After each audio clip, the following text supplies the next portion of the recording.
السلام عليكم ورحمة الله وبركاته. أنا معكم محمد عمران، أهلا بكم في فيديو جديد.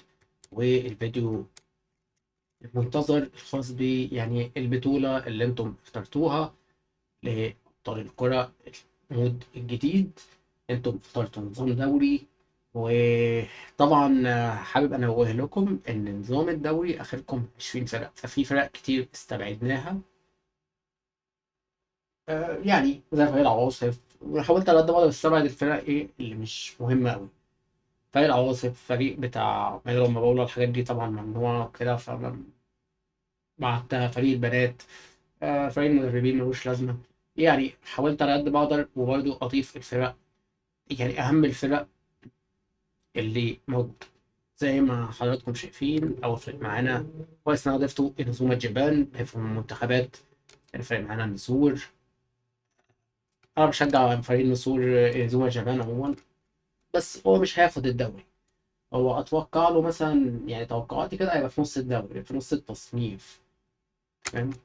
يعني اتوقع له مثلا هيبقى 11 12 10، مش هيبقى اعلى من كده يعني.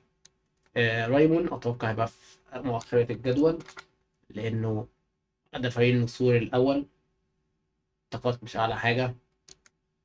فريق زيدان اتوقع انه هيبقى في النص الاول. فريق ايطالي مع مشكلته انه ما عندوش بدلة، فاتوقع برضه ان هو ممكن يبقى في النص الاولاني، لكن في اواخره يعني. فريق الزيرو، والله انا مش عاجبني طاقات شوها كوريو، لكن ستيل فرقة ممكن تبقى في المنتصف الأول. سكرابس ده تقريبا فرقة المنافسين بتوع فريق النسور، يعني أتوقع إن هو برضه يبقى في المنتصف التاني من الجدول.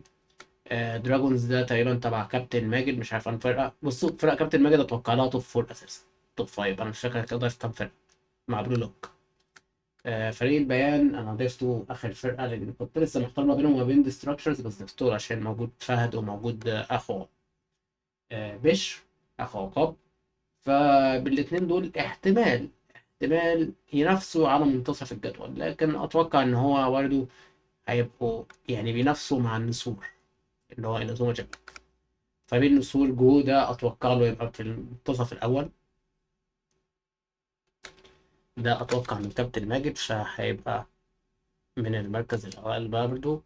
وده كمان اتوقع برضه من تبعهم. فريق بلوك برضه. كل دول منتصف اول جدول، وجلاتيتور ده كمان منتصف أول.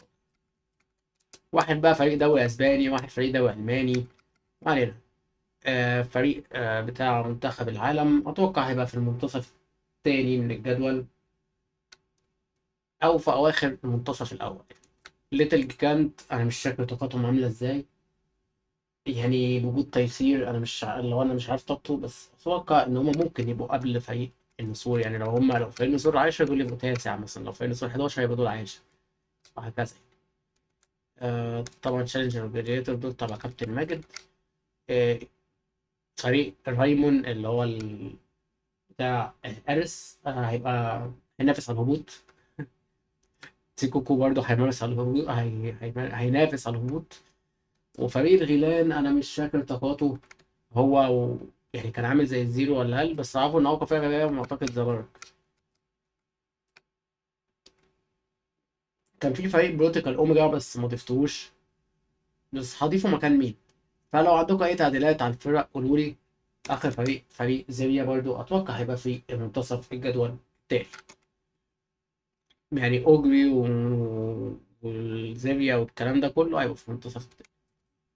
ليتل جيجانت ممكن تبقى هي أول فرقة ما بينهم، بس أتوقع إن زيدان هو اللي ممكن الفرقة الوحيدة إن من النسور اللي هينافسوا، من أبطال القارة يعني، اللي هينافسوا العتاولة دول كلهم. وخير. كنت بفكر أضيف المنتخب المصري لكن ما نفعش. 20 فرقة، انتوا اللي اخترتوا دوري. لو كنتوا اخترتوا 36 فرقة كاس، كنت أعمل لكم بطولة عنب، أحط فيها كل الفرق أولا.